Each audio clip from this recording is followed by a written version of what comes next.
County Homa Bay jodak Makongeni bo Homa Bay dwani mondo piny owacho county no odar oko dag minyaga mani boma no kendo ma okio gi kar dak margi no.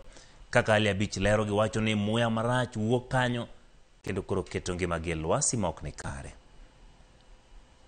Dag minyaga ni manitie boma ma Homa Bay kendo kio gi kar dak Makongeni chal mare ok osebedo maber kalure kotik marach ma wuoke kendo inyo jowuoth ma wuok kata donjo e boma ma Homa Bay ka wuok apaya ma Kendu Bay ka donjo e chuny boma no. Jodak ma Makongeni mabende ni machiegni kod kar minyaga ni ywago chal mare magiwacho ni osebedo ka inyogi kalure kotik marach ma wuoke kendo nyalo miyo tuoche monjogi ka gikone gi sani dag minyaga no ok onego bed machiegni kanyo ka gidwa ni mondo sirikand county omany lo machielo oko mar boma minyalo dare kar minyaga no. Sewage plantation ni endi oinyowa kaka jo Makongeni. First of all, community ka endi wadake ji mang'eny to pi mayaka sewage ka endi ok obedo treated maber to odonjo e nam direct. Nam ka endi wantiere gi aquatic animals kaka fish onego bed ni gibedo supported gi gimoro miluongo ni biochemical oxygen ma itiyo godo ka sewage ka endi.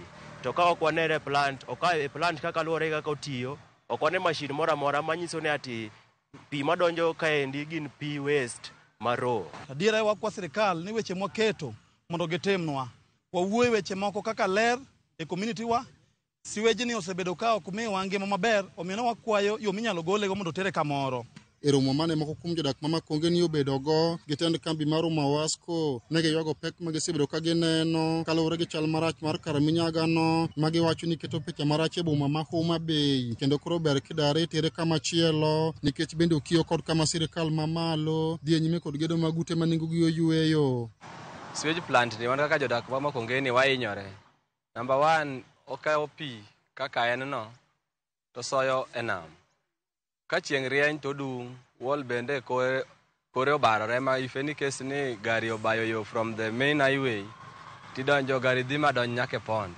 Nkech koro town bende yarore wanano ni sewage ni kaber to county government ong'ane kaka nyalo relocate e location machielo mopogore gi town ka. Nkech en eme koponi ya gi Kisumu tikuongo chope kapok idonje town. And settlement bende sani medore.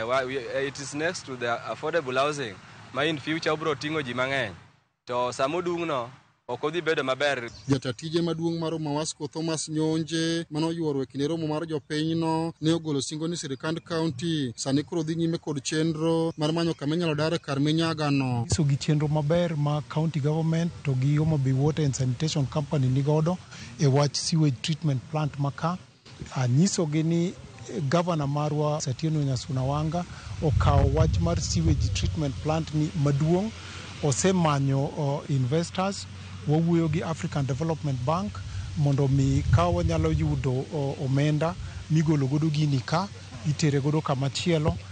Ma en progress madhi mbele en gima itimo wasetimo survey mar kama onego beni gini dhiye. Chal marach mar kar minyaga ni endi osebedo ka kelo pek ne jodak ma Makongeni kaachiel kod jogo matiyo kod apaya maduong' madonjo e chuny boma ma Homa Bay. Jodak ma Makongeni kwa sirikand county mondo many kaka nyalo gol kar minyaga ni endi kaendi mondo giyud konyruok kalure kod tik marach ma giwacho ni osebedo ka inyogi e alwora ni endi. Ali Abich, Ramogi TV, Homa Bay.